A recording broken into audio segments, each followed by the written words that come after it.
Okay, we've seen some Python exceptions and how they look like, but given the fact that an exception interrupts the normal execution of Python code, it would be more convenient for us to handle an exception when it occurs and tell Python to keep executing the rest of the lines of code in the program.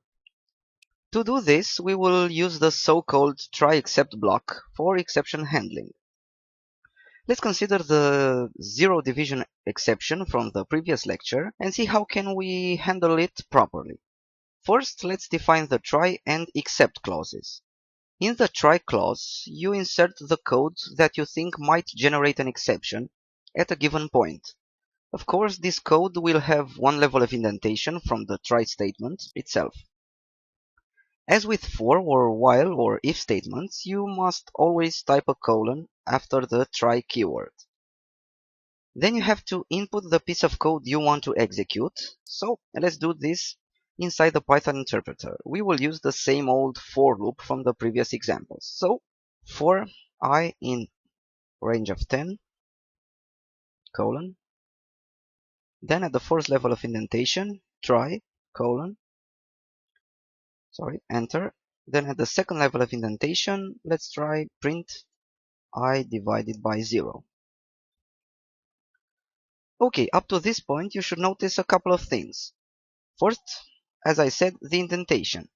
The try statement is indented by one level to the right from the for statement. After try, a colon should always be inserted. Then the code we want to check for exceptions will be also indented one level from the try statement level to tell Python that the following code belongs to the try block. In this case, we are 100% positive we are going to get an exception. Now let's move to the second part, the except block. Below except, we will specify what exception types Python should expect as a consequence of running the code inside the try block. You should think of this whole try except procedure as you are telling Python the following. Try to execute the indented code below. If no exceptions occur while executing it, then skip the except block and move on to the rest of the program. If an exception does occur and it is defined in the except statement, then execute the indented code below that except statement. So, in our case, knowing that division by 0 is not allowed, we are expecting a zero division exception. Now let's tell Python what it should expect. So, for I in range 10, try to print I divided by 0. Now at the same level of indentation with try, we type except and, the name of the exception we are expecting. So let's say zero division error. Then a colon and one level of indentation to the right, let's say print division by 0 is not allowed. And that's it. Okay, so let's analyze the result. Python took each element from the list generated by the range function, tried to divide it by 0 inside the try block, realized that this isn't possible, so it raised the zero division exception in the background. Now, because we had that exact exception defined and treated by the except clause, it didn't generate the same old output like we had up here, but instead it executed the code within the except block. If we would not have the zero division exception specified in the except clause, or if we would have any other exception defined instead, Python would give us the classic exception output like we saw in the previous try. Now let's test this. Let's say that we didn't realize that a zero division exception may be generated by our code, but instead we wanted to cover any name exception which could have occurred. So we defined this in the except clause. Let's use the up arrow key for I in range 10. Try to print I divided by 0.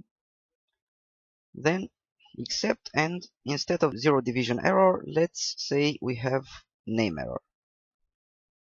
Enter, and let's say print you have a name error. As you can see, this time Python returned the old exception output.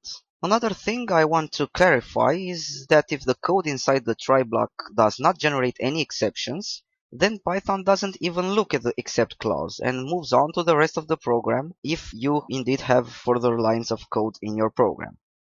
To do this, I am going to change the denominator in division operation to be 1 in order for the operation to be allowed. So for I in range 10, try, print I divided this time by 1. Let's use the old except 0 division error.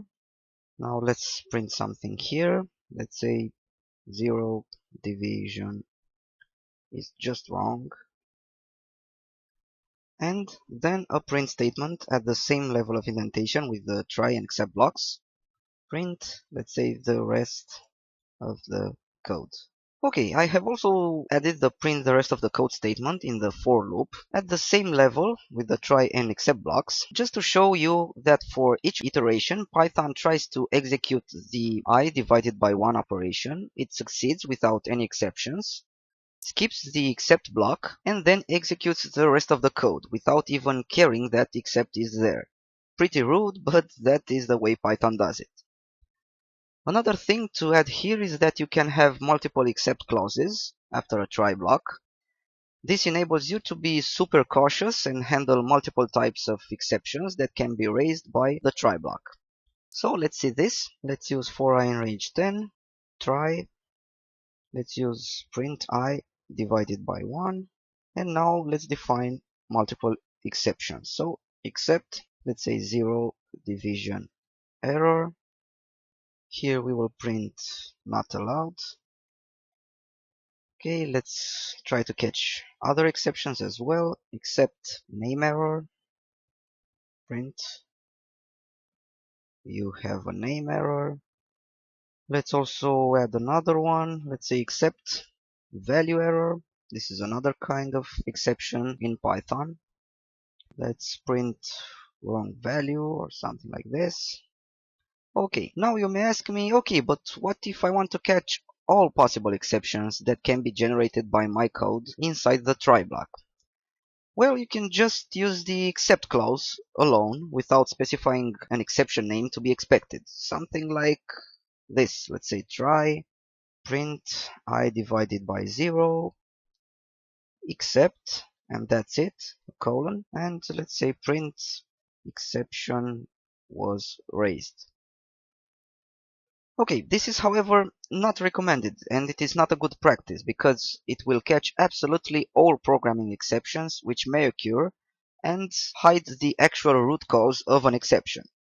I strongly recommend that you create multiple except clauses if you need them and specify the exception name each time. Finally, two more things about try except blocks. You can add two other clauses after the except clause or clauses. They are called else and finally. The code inside an else clause is executed if the code inside the try block raises no exceptions. So let's try this. Let's say try print 4 divided by 2 except name error. Sorry, let's type this again. So try print, okay, except name error, print name error. Okay, now let's insert an else clause. So else colon, let's say print no exceptions raised by the try block. Now the code inside a finally clause is executed whether the code inside the try block raises an exception or not.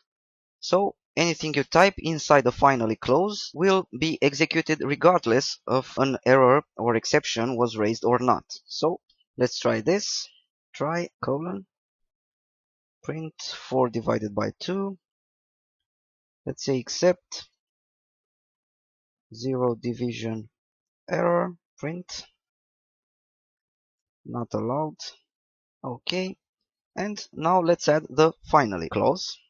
So finally, then a colon, and then print, let's say I don't care if an exception was raised or not.